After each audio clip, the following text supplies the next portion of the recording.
आज आपल्या राज्याचे महसूल मंत्री श्रीयुत चंद्रशेखर बावनकुळेजी यांनी कोकण विभागाची आढावा बैठक बोलवलेली होती आणि या कोकण विभागाच्या आढावा बैठकीमध्ये त्यांनी अनेक विषय ठेवले होते। खरं तर ही मीटिंगचं निमंत्रण आम्हाला काल 10 तारखेला मिळालं आणि आम्ही आज सगळी कामं आमची सोडून, कारण कोकणा संदर्भातली ही बैठक आहे म्हणून आम्ही सगळे आमदार काहीतरी कोकणाच्या विकासाच्या संदर्भामध्ये, कोकणातल्या अडीअडचणी संदर्भामध्ये प्रत्यक्षपणे सर्व वरिष्ठ अधिकारी, महसूल मंत्री यांना एकत्रितपणे आम्हाला काही प्रश्न विचारता येतील, काही अडचणी सोडवून घेता येतील, ह्या खूप मोठ्या अपेक्षेनं आम्ही 4ची बैठक असताना 4:45ला हजर झालो। 3ची बैठक असताना आम्ही 2:45ला हजर झालो। 3ची बैठक असताना आता आपण बघत असाल 4:15 वाजले। 4:15 वाजले तरी सुद्धा महसूल मंत्री बैठकीला आलेले नाहीत।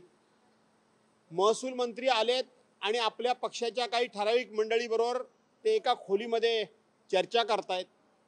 वास्तविक बाहेर कोणीतरी जबाबदार माणसानं आम्हाला येऊन सांगावं की बैठक किती वेळा सुरू होईल, आम्ही मागणी केली, परंतु कोणीही जबाबदार अधिकारी, कोणीही जबाबदार व्यक्ती इथे येऊन काही उत्तर द्यायला तयार नाही। 2 मिनिटं फक्त विचारल्यानंतर कोणतरी उत्तर देतो आणि म्हणून अशा पद्धतीनं महाराष्ट्र सरकारचे एक जबाबदार मंत्री ज्या वेळेला लोकप्रतिनिधींना बोलवतात, वरिष्ठ अधिकाऱ्यांना बोलवतात आणि त्या बैठकीचं गांभीर्य राखत नाहीत, याचा निषेध म्हणून आम्ही ही बैठक सोडून निघालेलो आहोत। प्रशासकीय बैठक होती, त्यामध्ये कोकणातल्या बाकीच्या इतर विषयांवर चर्चा होणार आहे। मंत्री येतील तेव्हा चर्चा होईल ना। मंत्री आले ना, आले, ते खोलीत बसलेत। आम्ही तेच सांगतोय की ते आलेत पण खोलीत बसलेत, त्यांच्या काही पक्षाच्या पदाधिकाऱ्यांबरोबर ते चर्चा करतायत। म्हणजे तुम्ही सरकारी बैठक बोलवायची, सगळ्या लोकप्रतिनिधींना बोलवायचं आणि महत्त्व कशाला द्यायचं, तर पक्षाच्या बैठकीला महत्त्व द्यायचं। मग कशा करता सह्याद्री अतिथीगृहामध्ये आम्हाला बोलवलं आणि म्हणून आम्ही निषेध म्हणून ही बैठक सोडून निघालेलो आहोत। धन्यवाद। आता isakal.com आहे देशातील नंबर 1 ची मराठी न्यूज वेबसाईट।